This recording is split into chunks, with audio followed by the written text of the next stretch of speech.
Welcome, sports fans, to another edition of Sportsmemo's Pro Football Forecast. My friends, we come to you every Friday during the NFL campaign, bringing you tons of free winners, amazing betting insights, and a few laughs to boot from some of Sportsmemo's documented leaderboard fixtures. So grab that helmet, lace up those cleats, get ready to make some money in the NFL. This weekend, we've got an all-star panel for you. Let's bring them on. They're a good-looking bunch, and they're also documented leaderboard fixtures. Ronald Cabang, Moneyline Matt, Eric Pauly. Let's do some individuals. Ronald, how are you today? Good. Back on the winning side with the NFL yesterday. I actually won my last three, I think, in the NFL. So hopefully just keep going in that direction here, hitting over close to 60% since the beginning of October. Man, NFL has been doing well. Other sports obviously are a different story right now, but hopefully we just move in the right direction. Good stuff. I love Ronald. Great way to finish off our Sportsmemo TV week. My good buddy Moneyline Matt, how are you today, sir? Yes, sir, Joe. I'm doing great today. You know, I already got some plays up for the NFL. Going to hit the NBA card tonight. Went 2-0 yesterday. I wish I would have plugged the Titans in +3. You know, Eric and I talked about that on the Bettor's Almanac podcast, and I never got to the window with it. Still had 2 plays, both hit. So let's keep this rolling. Let's keep it rolling today. Great stuff from Matt. My good buddy, I do a lot of content here at Sportsmemo TV with Eric Pauly. Eric, how are you this afternoon? Doing very well. Glad to see all the boys have been doing well lately. I myself am coming off a 6-2 week 10, profitable in 4 of the last 5. So looking to keep this trend moving and very excited for the slate this weekend. Great panel, guys. Real quick, a couple of announcements before we get into 3 roundtable games and our best bet segment. First of all, every successful sports bettor, sports handicapper I know use the Gold Sheet, the oldest and most respected of all the betting publications. So after the show, go to www.goldsheet.com and use what the pros use. Guys, you know how I do it. I do it because it's true. The customer appreciation at Sportsmemo is unrivaled. We know that saving you money just as good as making you money. After the show, www.sportsmemo.com. After the show, take advantage of those amazing discounts we currently have offered. Plus, be sure to check out the deals page. Even us, the cappers, we don't know sometimes that we have a deal up there. That's how great it is. Check that every day. A couple of discounts I want to make you aware of. First of all, the $2 Tuesday featured cappers. Joe D'Amico, Dan Kaiser, Kevin Thomas, we all have 5% plays still available. They're all NFL plays. None of them are on the same teams. I promise you that, guys. They're all still available. 3 5% plays by 3 leaderboard fixtures. I got to tell you, they're $2 a piece. But this deal, I mean the deal of the century. All 3 winning cappers plays for just $2. Also, I tell you, man, every week it just gets better and better at Sportsmemo. You can go over to Sportsmemo, follow your favorite capper or cappers for 7 full days for an all-access pass, just $69. Use code MEMO7 upon checkout. That is just off the charts, guys. Before we get into today's free roundtable winners, here are some pro football line moves from my good friends at my favorite sportsbook in the world, the Superbook at the Westgate. Now, once again, every week I give you that disclaimer that each week, these lines can move because of weather, injuries, or because the general public bets on one side. But these specific 3 line movements are from the wise guys, the sharp money, the smarts here in Southern Nevada. We wanted to make you aware of it. The Colts went from 9.5 down to 7. The Jets from 4 down to 3.5. Now, it did go down to 3. They might be buying it back off the hat number. I wouldn't be surprised if it went back down to 3, sports fans. And the Niners, Monday night from 6 up to 8. So the Colts, the Jets, and the Niners, 3 smart money moves here in Southern Nevada by our good friends at the Superbook at the Westgate, my favorite sports book in the world. Wow. We've got 3 roundtable games. We've got 3 documented winning cappers, so don't go anywhere. And if you do miss any portion of the show, don't worry. I'll run through all the roundtable games at the end of the roundtable segment. Our first roundtable game is a doozy, guys. If I would have told you that more than halfway through the regular season, New York would have a better record than New England, whoa, guys, going back 5 years, the Patriots have taken 10 straight, going 9-1 against the spread, including an October 30th, 22-17 win over New York. But New England 4-1, last 5 straight up, 5-1, last 6 ATS. New York comes off a 2017 win over Buffalo. Guys, do they still have momentum, or are they due for a letdown? Well, we'll soon find out. Moneyline Matt, Jets Patriots, Sunday, 1 p.m. Eastern. New England, 3.5, total 38. Take it away, Matt. Yeah, so for this game, first things first, I got to look at the weather. When looking at the Patriots, it's an outdoor stadium. Got to break down the weather every single time. And when looking at that Sunday, it's supposed to be cold, windy, with a chance of snow or rain. And to be honest, even without bad weather, I'd be the Patriots here. With weather, I'm even that much more confident because for the New England Patriots, their bread and butter on the season is their run game with Damian Harris and Ramondre Stevenson. And even if it's not running the football, they're completing a lot of shorter passes, checkdowns to Ramondre Stevenson, things of that nature, hitting their tight ends. They like a lot of double tight end sets, things like that. So this really does fit into what the Patriots want to do this Sunday. And they already faced the Jets earlier in the season in New York, beat them handedly. And this New York Jets team, in my eyes, yes, they've still won some games, but they haven't looked the same since running back Breece Hall went down. And when playing in a colder weather situation, an outdoor stadium, you kind of need a running back like Breece Hall. I understand they got James Robinson, and James Robinson's pretty nice. I like him. He's a good fantasy guy, but he doesn't have that burst that Breece Hall had. Breece Hall was one of those guys who could turn an average play and take it for 40 yards, and neither Michael Carter or James Robinson have that.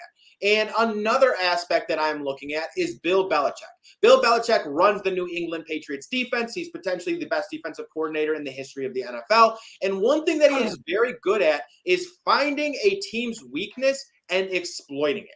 And with the New York Jets, their number one weakness is Zach Wilson and his ability to handle pressure. Zach Wilson has a completion percentage of 16% on the season when getting pressure. What are the New England Patriots? They are the third top team throughout the NFL in pressure rate. So they are going to come after Zach Wilson. They are going to try and rattle him early and force him into some mistakes. And when you are the New York Jets and you could potentially have trouble running the football on first down or second down, that means you're going to have longer third down situations. And what happens on longer third down situations? Teams bring heat. And that's exactly what I think the Patriots are going to do against Zach Wilson. I think they're going to force him into some unfavorable situations, maybe create a couple turnovers as well. So I'm with the Patriots here. I do wish I got this at -3. I hate hooks. I might even buy it down. But for me, I'm going to trust the Patriots with the -3.5. I'm going to put my faith in Bill Belichick to shut down Zach Wilson, this New York Jets team. And I think the Patriots keep them off the field with that run game. So I'm with the Patriots to sweep the Jets this season. Moneyline Matt, one of the sharpest minds in sports betting today, says he likes the Patriots. And guys, I got to tell you, Matt, you and I definitely have a different definition of the word fantasy. Although mine does have cheerleaders in it, yours has football players. I love you, Matt. God bless you. Guys, our good buddy Eric Pauly is going to give you his opinion on the Jets-Patriots. Sunday, 1 p.m. Eastern, 3.5 New England, over under 38. Eric, take it away. Yeah, so it's very important here to kind of look about what's going on from a market perspective in this game. So just 3 weeks ago, the New England Patriots were closed at -3 in New York. I saw when that line opened a couple weeks ago, Patriots -1.5. I ran to the counter. That was a 3-unit bet, one of the highest bets I've made so far this NFL season. Didn't think twice, made that wager, won. However, now you are telling me that for starters, this game had a look-ahead line of Patriots -5.5. Now it's come down to 4. And like Joe mentioned, it seems as if some sharp action has brought this number down as low to -3.5. And considering how badly the Patriots kind of beat the Jets that game a couple weeks ago, when you kind of look into that game more, the Patriots almost lost that football game. If it was not for a pick 6 that was overturned due to a roughing the passer penalty, which was the right call, though, not necessarily something too egregious, but it was the right call, the Patriots would have been dead in the water in that game. You're talking about two football teams that their strengths are on defense, and they're both very similarly bad on offense.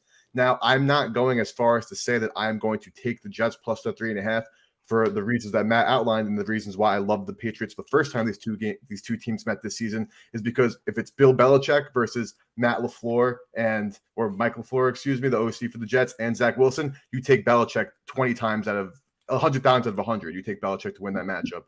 However, Mac Jones has not been good this season. He's dealt with injuries. He maybe had some confidence issues as well with the Bailey Zappi starting and whatnot. So there's no trust to be had in either of these two offenses. If I had to trust the team defensively, of course, it would be the Patriots. However, the way that the Jets are playing football lately, it's very hard to discredit them. Again, looking back at how the market was when the Patriots were -1.5 in the Meadowlands, I ran to the counter to get that ticket in. Now they're -3.5. At home only when that number has come down from 5.5, fishy. I don't want anything to do with this football game. Great stuff from Eric Paul, one of the sharpest minds in sports betting. Doing great work over at Sports Memo. Guys, don't go anywhere. We have 2 more roundtable games and our best bet segment. Got a lot of free content coming your way. And if you do miss anything, don't worry. We'll run it down at the end of the roundtable segment, sports fans. Our second roundtable game. What can I say? This is from my personal opinion. It has nothing to do with Sports Memo or the other cappers on the show. Mike McCarthy just might be nose to nose with Josh McDaniels for the worst in-game head coach coming off a 31-20. He really is, guys. He makes some bad in-game decisions. 31-28 loss to the Packers. Travel to U.S. Bank Stadium to face the Vikings teams that have won 7 in a row straight up and a perfect 4-0 at home this season. But Dallas has won and covered the last 2 meetings, guys. Cowboys, Vikings, Sunday, 4:25 p.m. Eastern Standard Time. Currently the line, Dallas 1.5, total 48.5. Let's make him make his first statement of the show. My good buddy, Ronald Cabang. Ronald, take it away. Yeah, first off, shout out to Garrick Williams. Looks like he caught mine and Matt's show earlier, the triple-double show. So hopefully we help you cash some tickets there in the NBA. And now here in the NFL, talking about the Cowboys and Vikings here. Cowboys are 6-3 on the season. Like Joe mentioned, they're coming off of that OT loss to the Packers last week. The Vikings, they're also coming off an OT game, but they won their game against the Bills. They came from behind in that fourth quarter. The Vikings were down 17-27 after the third quarter, I believe. And one of those touchdowns in that fourth quarter was because of a fumble in the end zone. So one thing to note here that I want to mention was before the show, I wanted to check the status of their left tackle, Darisaw. He was on the injury report with a concussion, and he's a major part of that offensive line. He's probably one of the best, if not the best offensive tackle in the league so far this season. And he passed the concussion protocol, so he should be able to go this Sunday. But they are missing a few key pieces on the defensive side of the ball, an extra corner in Evans, and also a defensive end in Tomlinson. With that said, I think Dallas here on their side, a lot of the questionables should be playing this weekend from what I've seen prior to the show here. So they're not going to be missing any key players at all. From a matchup perspective, I do give the advantage here to the Cowboys, and it is because of the defense. Vikings utilize a lot of play action in their offense here. They're the highest play action. They have the highest amount of play action attempts so far this season. And Dallas happened to just face, I think, about 3 or 4 of the top play action teams in the league so far this season. The Chargers, who are third in the most play action attempts so far this season, Dallas beat them 32-18. The Giants, 4th in play action attempts. They beat them 23-16. Seahawks, 5th in attempts. The Cowboys beat them 27-26. And then the Commanders, they're also in the top 10 in play action attempts. They beat the Cowboys beat them 25-10. The only team that attempt more play action passes than themselves, the Cowboys here, were the Eagles, and they lost to them. But the Eagles utilized the RPO in that game really well. And to me, that was the reason why the Cowboys lost that game and gave up the amount of points that they did. But the Vikings here, they don't run the RPO, and they're going to focus primarily on that play action. And I think the Cowboys have the defense to slow them down here. The Vikings have been one of the best pass offenses.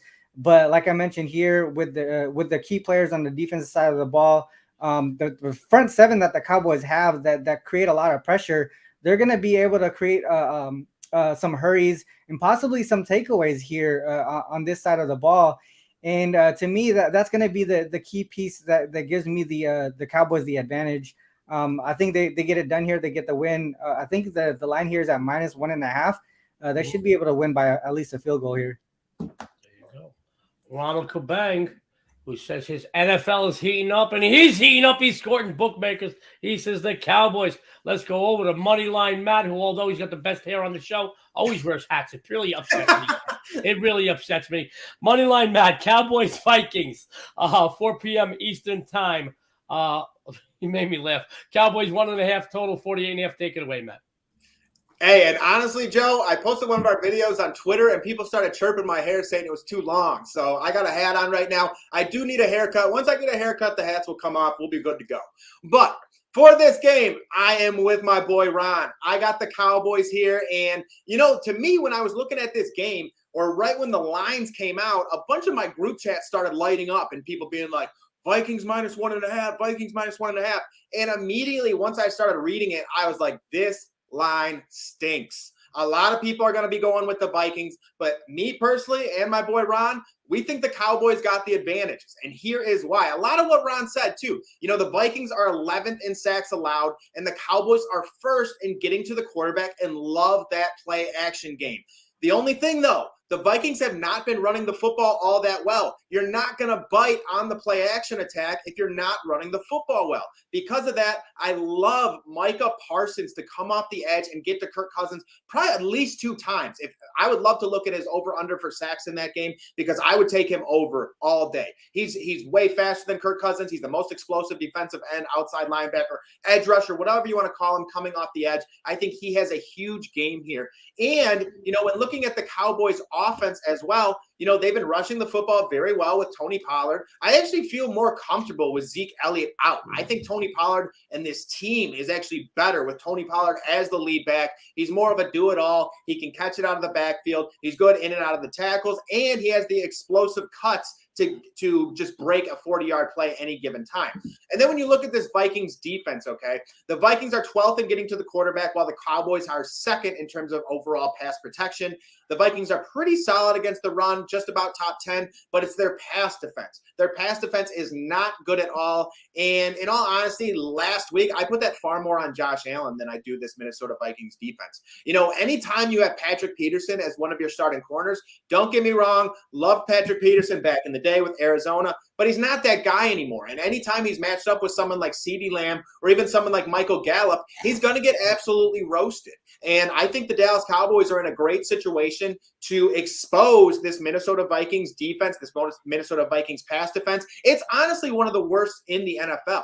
They're really not good in terms of pass defense. So if the Cowboys can get that rushing game going with Tony Pollard, then they can say they get a lead, maybe a 7-point lead, a 10-point lead. They can allow guys like Micah Parsons to pin his ears back and get after Kirk Cousins. I think it's going to be a long day for the Minnesota Vikings. And in the past, they've proven when they play those upper teams, I know it was weeks and weeks ago when they faced the Philadelphia Eagles, and they're on a 7-game win streak since. But, they got handled by the Philadelphia Eagles, and that was a game that was handled in the trenches. Dallas Cowboys are very good in the trenches as well. 7-game win streak. This Vikings team's not going to win the rest of their games. I think they lose this one against the Cowboys. Moneyline Matt says he likes the Cowboys. Great minds think alike. Both Ron and Matt like the Cowboys. And by the way, Moneyline Matt, Christmas is right around the corner. After you get your haircut, pick up whatever's on the floor, put it in a bag, mail it to me. And after the first of the year, I'll just staple it to my head for the next football forecast show. Guys, don't go anywhere. 2 roundtable games down. We have another roundtable game to go. Then our best bet segment. Our third roundtable game, a showdown between the AFC West first and second place teams. LA's injuries piling up, but have covered the last 2. Meanwhile, KC started to roll 3 straight, but only 1 cover in those 3 straight-up victories. The road team, 16-4-1 ATS, the last 21 meetings in this rivalry. Chiefs, Chargers, Sunday late night bailout, 8:20 p.m. Eastern Standard Time. KC 5-52. Let's go to Eric Pauly. Eric, take it away. Yes, this is a game that Matt and I talked about for a while on the Bettor's Almanac podcast, and my views on this game from just yesterday have not changed. I really think the Chargers are the right side in this matchup. However, I would caveat that with that I would like to see at least one of Mike Williams or Keenan Allen playing. Of course, if both of them suit up, I'm much more confident, but one of them I think makes a big difference on that football field against the Chiefs defense that while like the Steve Spagnuolo style of defense that the Chiefs run is they just try to get one negative play out of the offense, then they can kind of pin back their ears and blitz and kind of force a punt from that point. But my kind of rationale for liking the Chargers is kind of twofold. For one, like again, Joe mentioned, he saw some line movement at the Superbook in Western Nevada. I think that was 100% on behalf of sharp movement. This game opened at Kansas City -7 and now is sitting at 4.5 in other shops. So I think that that's certainly not a mistake. That is definitely by design. And another reason why I'm looking at LA is if you look at the matchups that the Chiefs have had against their divisional opponents over the last 2 seasons, the way that the AFC West has built their team since Patrick Mahomes has emerged as Patrick Mahomes 3 years ago at this point. Their teams are literally designed to slow down Patrick Mahomes as efficiently as possible. Their whole goal to make the playoffs in the AFC, of course, the goal is to win the Super Bowl, but you need to win your division to maybe have a chance of getting a high seed. And in order to do that, you have to beat Patrick Mahomes twice. So the AFC West defends Mahomes so differently than some other teams, like how the Colts, when they beat Mahomes, that game was somewhat of a fluke because there were a couple of things that went the Colts' way that could have changed the outcome of that game. But the way that they played that defense against the Mahomes is the way that the teams like the Chargers, Broncos, and Raiders do against Mahomes and are able to minimize him. Obviously, he's an MVP. He is the MVP right now, so you can't fully minimize him, but you can take away some of his best sets. And then you have a team like the 49ers, who, while on paper have the better defense of all these teams, got destroyed by Mahomes because they refused to adjust to playing against him. You need to play against Mahomes in a certain style. I think the Chargers have the ability to do that. The way that this market has been moving this game is clearly indicating that the Chargers are taking money, and I see no way to I, of course, think the Chiefs are a better team, but I think I have to back the Chargers on this primetime game on Sunday. Eric Pauly, great breakdown, great analysis, what we've come to expect from Mr. Eric Pauly. He says, Chargers! Chiefs are a better team, but this ain't about who's better. It's about who covers, and he likes the Chargers. Let's go to our good buddy, Ronald. Cabang. Ronald, Chiefs, Chargers. You've got a line of 5, total 52. Take it away, Ronald. Yeah, we're on opposite sides here, Eric. I know the Chiefs. Obviously like you said, they are the better team here. They're picking it up nicely. They're they won 3 in a row here. They're 7-2 on the season. And primarily they've been really doing well on the road. In 4 road games this season, they put up over 40 points, 44 points against the Cardinals, 41 against the Bucks, 44 against the Niners. The one game that they lost on the road was against the Colts. I think they only put up like 17 points that game, but to me, it seemed like a bit of a sandwich spot there. So they were kind of flat that game. They beat the Chargers the week before on Thursday night. Then they faced Brady and the Bucks the next week. So I don't know. To me, that was sort of like a flat spot for the Chiefs there, and that's why they didn't perform well on the road. The Chargers 5-4 on the season, still second in the division behind the Chiefs. They're going to be fighting for this wild card spot, and so motivation, I think it might be on the Chargers side here, but really it's their defense that's been lacking. They're 30th in rushing yards allowed, 29th in average points allowed. They're also allowing teams to convert 43.2% of third down situations, which is 25th worst in the league, and that's going to be tough when you're facing the second best third down conversion team in the Chiefs here. They're converting over 51% of the third downs. And I think some of the injuries to note with Juju and the Chiefs, I believe he is confirmed out, and so is obviously McCall Hardman.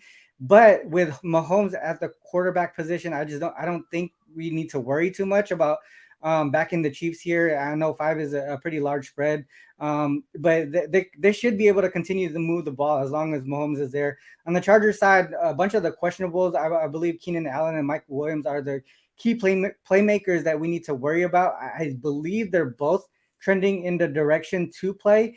I think if they get official status of them playing in, we maybe be able to get some line value here on the Chiefs here.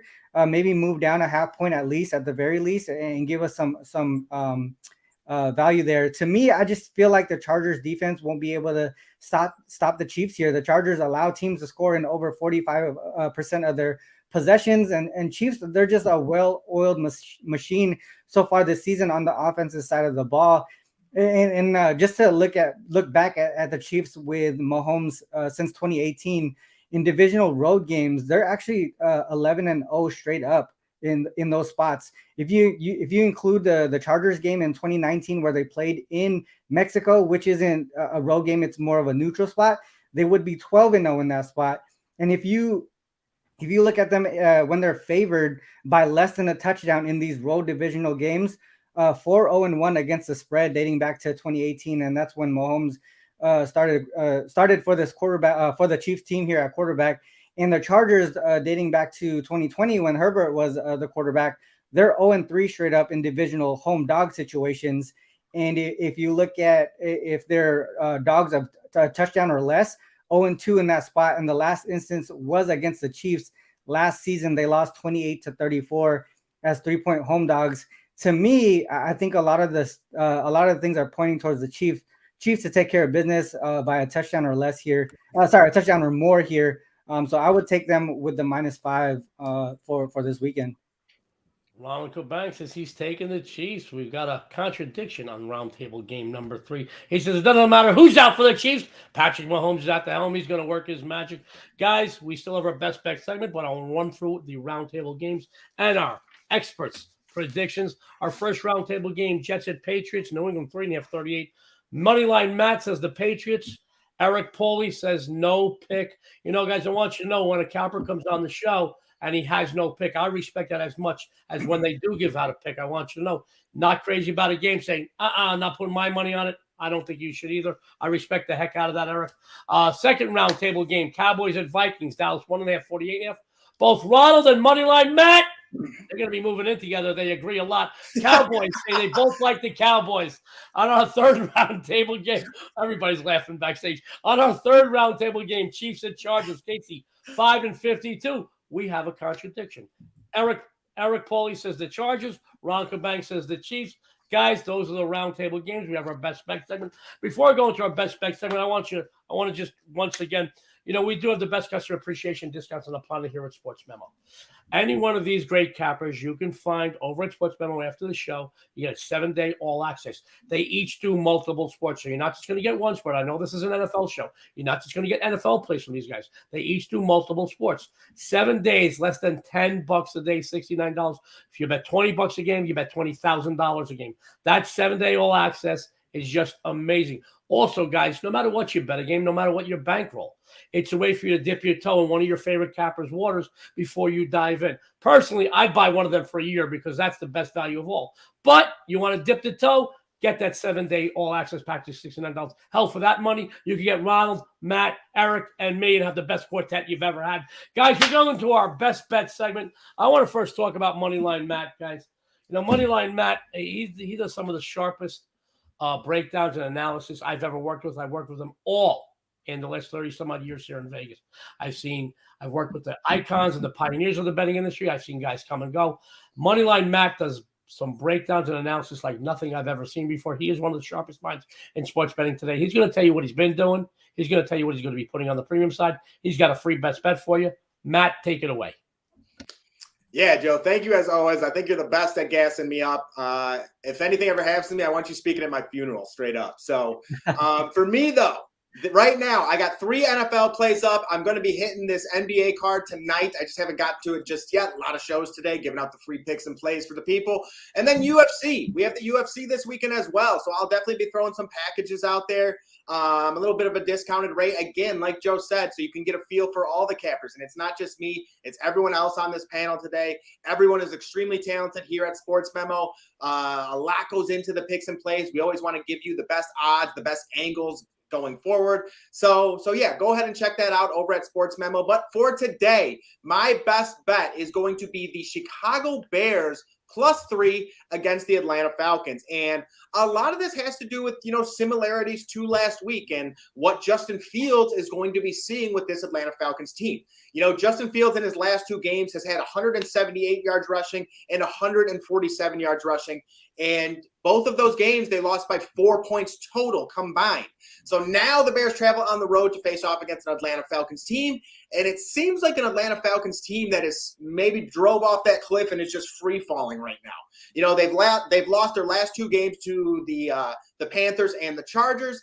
And honestly, have looked really bad in the process. This is one of those teams that's incredibly one-dimensional, and they're one-dimensional with the run game. And that doesn't always mean success, especially with Cordarrelle Patterson, who a lot of people were comparing to Barry Sanders early in the season. It was kind of crazy to me. And, they also have Tyler Algier, who's kind of nice. But those just aren't standout players, and they have no pass game whatsoever. Their top wideout is Drake London, who's nice, but he's still a rookie. You know what I mean? They have Kyle Pitts, who really hasn't been doing that much this season. So for me, I just don't see this Atlanta Falcons team or offense being able to get it done against this Bears defense. And I understand the Bears have traded away some guys in Roquan Smith and Robert Quinn, but I still believe they're going to be able to get this done. And again, I got to go back to Justin Fields, because I think Justin Fields is 100% the X factor in this game and in basically every game going forward. Because when looking at this Atlanta Falcons defense, it's very similar to to that of the Detroit Lions. The Detroit Lions were 31st in terms of sacks and getting to the quarterback. And what does that do? If you can't get to the quarterback, you have someone like Justin Fields sitting back, taking his time in that pocket. The Bears also have bad receivers. So what does that mean? That means they're going to be covered down the field. When your receivers are covered down the field, what happens? The quarterback takes off and runs and picks it up with his feet. So again, I think Justin Fields is going to have another big game on the ground. I think you can definitely take a look at Justin Fields' rushing props once again. And then on top of everything I've already said, there are against the spread stats that also back this. Chicago is 4-1 against the spread when facing a team with a losing record. Atlanta 3-7 in their past 10 home games against the spread, and the Falcons are 0-4-1 after an against the spread loss. All of this backing Chicago. Then lastly, Justin Fields is a Georgia native. He is going to have family there. He is going to have friends there, and he is going to be ready to ball. And this is the perfect Atlanta Falcons team to go up against for Justin Fields. I got the Bears +3. I got the Bears money line as well. I'm pretty confident about this one. Moneyline Matt says he's confident. Bears +3. He's bringing a little money on the money line as well. Moneyline Matt is a winner. Go over to Sportsmemo after the show. Go follow Moneyline Matt with some of the best customer appreciation discounts in the world. By the way, Moneyline Matt, I'd be honored to give the eulogy at your funeral, but only under the condition that you will to me that hairline. That's all I'm saying, guys. I'll leave it to you. You got it, buddy. Guys, I do a lot of Sports Memo TV content with my good buddy Eric Pauly. And Eric Pauly hit the ground running a while ago when he went from and he's still writing a lot for Widget Talk and Sports Memo. So there's a lot of writing, but he hit the ground running over at Sports Memo when he decided to become a capper. And guys, he's never looked back. He's doing great work. Now, he is a perfect capper because he does multiple sports as well. He's a perfect capper you can follow with that 7-day all-access discount, $69. Guys, memo 7 upon checkout. He's going to tell you what he's been doing. He's going to tell you what he's going to be putting up on the premium side. He's got another free best bet. Eric, take it away.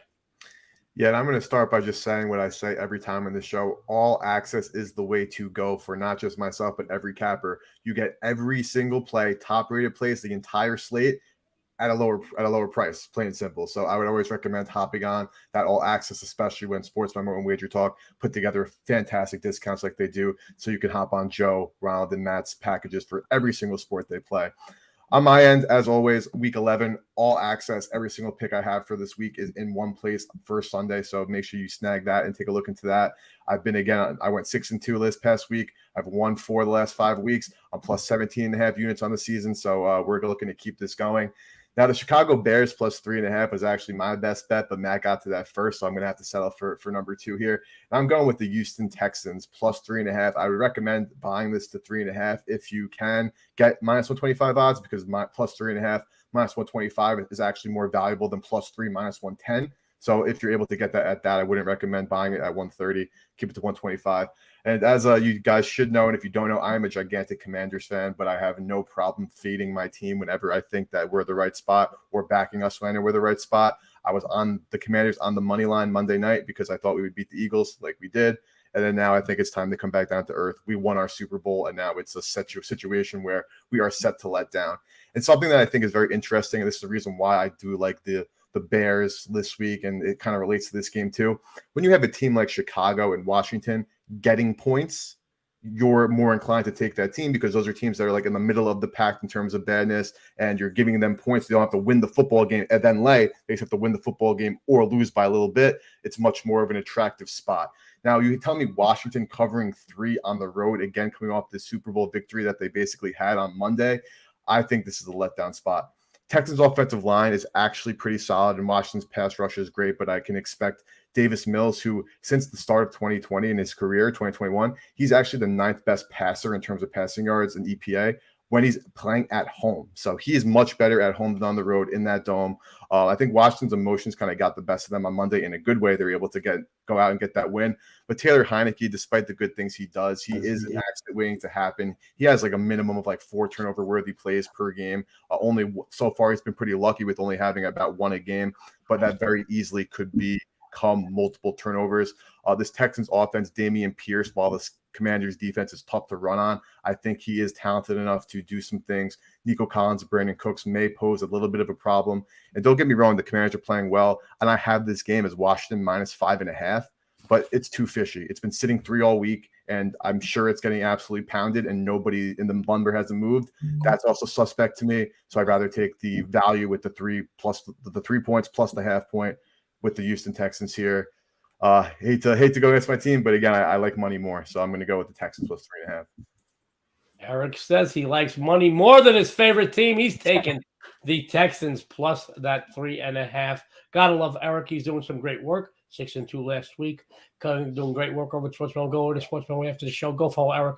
You'll follow him to the bank. Even Dice likes Eric. I'll tell you that. He's barking up a storm there. My good friend Ronald Cabang, guys. Wow. He says he's back winning in the NFL. And when he starts winning, watch out. You can't even find him, He's got you in the rear view. He's killing it.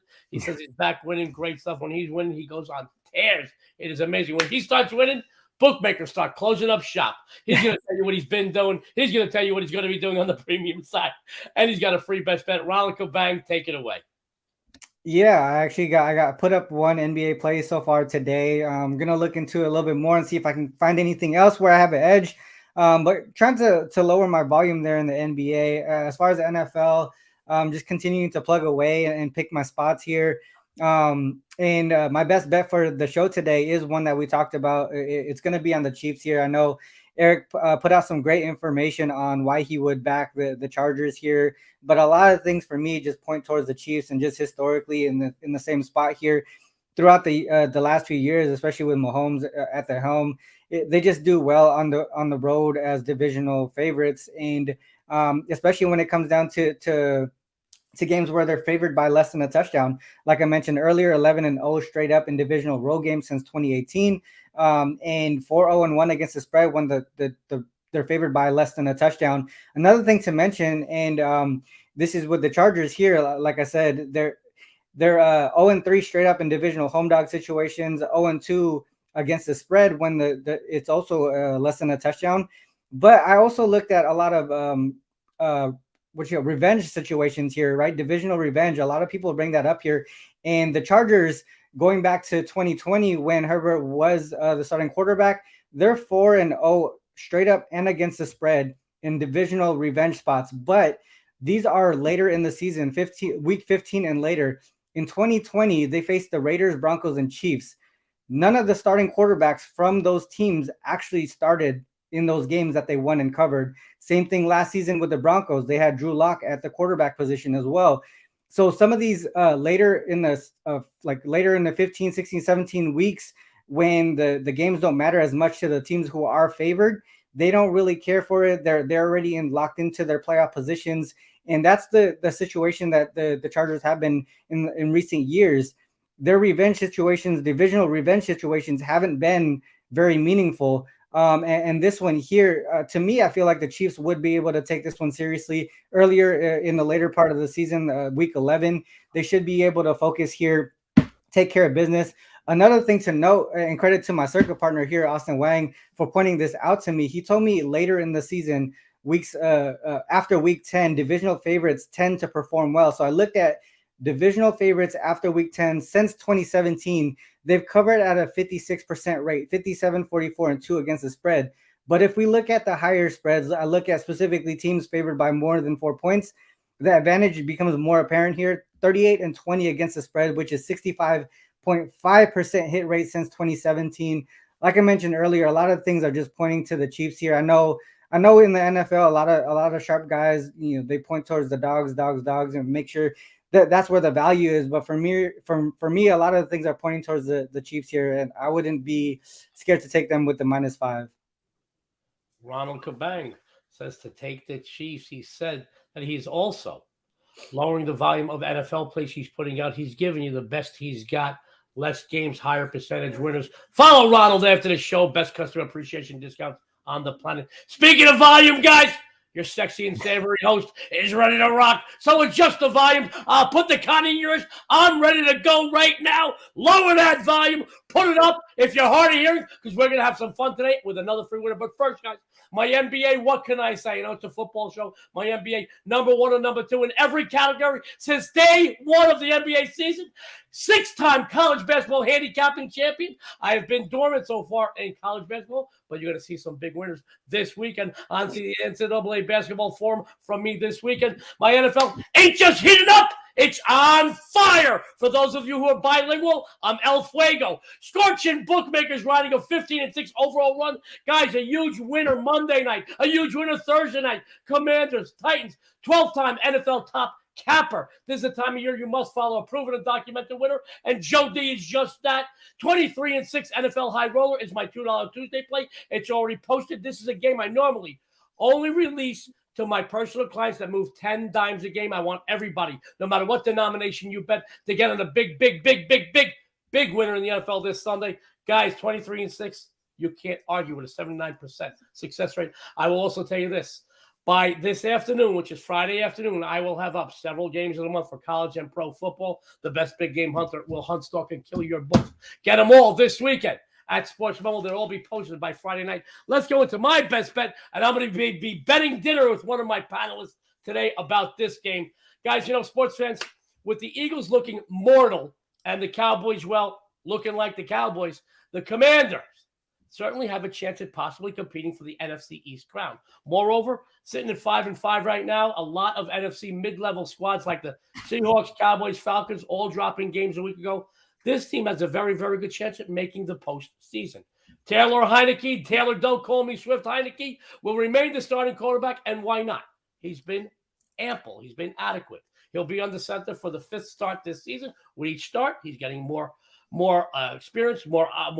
I mean, he's just looking strong, guys. He's looking more durable. He's making smart decisions, not making a lot of mistakes. Chase Young is expected to make his return. While it was released, he will be on a pitch count, so to speak. He will still have an impact on the game. Washington enters this matchup motivated and rolling. Let's face it, they're a half point away from covering 5 straight and a little better than a field goal away from winning 5 straight. This is a team that's playing with momentum, enthusiasm, and optimism. No, they're not flashy, but they don't have to be flashy. They're playing solid football. It seems that with each passing week, they're getting better and better. Their defense is holding teams to just over 21 a game. As I mentioned, their offense is improving with each outing. As a matter of fact, the 32 points they put up in throwing a monkey wrench at the Phillies' perfect season was the most they've accounted for in any outing thus far. On the other hand, the Houston Texans own the worst record in the NFL, 1-7-1. This is a team with very little talent, playing with no motivation, and let's be honest, a head coach who hasn't led a winning team in over a decade. I think it's 12 or 13 season, guys. They pose almost no threat offensively, and I feel things are going to get worse for this team. There are rumors that the Texans might have a quarterback change very soon, but in my opinion, it does not matter who is at the helm here. This team, they just don't have the talent. Let me tell you, they don't have the horses to run in the NFL. And because their offense is so weak, their defense is starting to be overworked, fatigued, tired. The Commanders, 15-6-1 ATS the last 22, played following a straight-up win. 4-1-1 ATS the last 6, played versus teams with a losing record. 6-0-1 ATS the last 7, played in the month of November. 4-0-1 ATS the last 5, played overall. They're getting the bettors paid. I like Washington here. My good buddy Eric, Pauly, and I, guys, are going to bet dinner on this game. I got to tell you, if I lose this game, I got to bring my American Express Gold Card because he won a hot dog eating contest. He can eat. I love that kid. Guys, let's bring our panel back. A couple of quick announcements, my friends. First of all, let me do this. It's Friday. It's the last day of the week. It's the last show for Sportsmemo TV. Let me get some closing comments from everybody in the panel for all of our viewers. Ron Cabang, closing comments for our viewers, please. Yeah, for those who have my packages, my All Access, my NBA, my NFL, stick with me. I go through these runs here, and when I bounce back hard, and it's the reason why I'm Sportsmemo's #1 all-time leader in NBA profit, and I'm just going to continue to plug away and push these plays out and trust my process, and I think that's going to put us in position to go over the top again once again in the NBA. In the NFL, just continue pushing out winners as well, and I think I'm going to be pushing out some World Cup plays. I don't know if you guys do World Cup here on the panel today, but it's coming up this month, and it's I'm a big fan, and I just love the game. I'm a big card collector, as some of you guys know, and soccer is my favorite to collect. So I know And I'm really happy about some of the players coming out for these countries. Some of the young guys, and I think they're gonna come out and play well. And so a lot of things with this all access package that you guys can do with Memo 7 here, 7-day all access, just to get a glimpse of what we can do, and then hopefully move on to longer packages. Great stuff from Ron Cabang. Moneyline Matt, closing thoughts and comments for our viewers, buddy. Yeah, for sure. And, even piggybacking off of Ron's comment, the packages are definitely the way to go, because if you're someone who, sports gambles daily on any given sport, you know how it is. If you take just one play, it's almost a coin flip. Yeah, you can be very confident, and at best you have maybe a 70% chance of hitting that play, but you want to be in it for the long run. You guys definitely understand, all the sports gamblers understand how it's, at the end of the week, you want to be 55%, 60%. And that takes multiple plays to do that sometimes. So, and that's kind of why those packages are so key and why they're discounted well. And, not just myself, everyone on the panel, or there's more people over at Sportsmemo who are really great at what they do. Like myself, I specialize in NFL, NBA, and UFC. You see me and Ron talking about the NBA triple-double show. You see me and Joe, the First Family Las Vegas, every Monday. And then me and Eric have the Bettor's Almanac podcast. So not only are we giving away these free picks and plays too, we're trying to give you guys the best angles, and we have paid plays as well. So, there's a little bit of everything that we try and give our viewers. And I want to tell everyone in the comments, can't tell you how much I appreciate you guys commenting, giving us your thoughts, maybe the way that you guys see angles and plays. We're not able to do this without the people watching and the people in the comments and stuff like that. So just wanted to say how much I really do appreciate you guys. Follow all of us on Twitter. Talk with us on Twitter. Tell us your picks, plays, comments, whatever it may be. We want to get to know you guys. So again, just want to say how much I appreciate that, and definitely check out myself and everyone else up here over at Sportsmemo. Great stuff from Moneyline Matt. Eric, Pauly, last speech of the week for any Sportsmemo TV. Make it count. Guys, Eric, Pauly, closing thoughts and comments. Keep it short and sweet. Support Joe, Ronald, and Matt, and best of luck on your bets this weekend, everybody. Gotta love it, my friend. Yeah, I'm the long-winded one. I can't shut up sometimes. Wait, you're the long-winded one. I appreciate that. That's my Christmas present early. Thanks a lot, Moneyline Matt. He said he's the long-winded one about out of this quartet. You just made my week, Matt. I love you. My friends, don't forget to tune into all of Sportsmemo TV's amazing content. Hit that subscribe button to get a reminder. You don't want to miss any of our Cappers free winners or betting insights. Thank you for tuning in, folks. Remember, increase your chances of making a profit. Follow the best collection of Cappers anywhere on the planet here at Sportsmemo, because we don't go gambling, we go winning. On behalf of Sportsmemo, Matt, Ronald, Eric, and me, Joe D'Amico, everyone out there, good luck.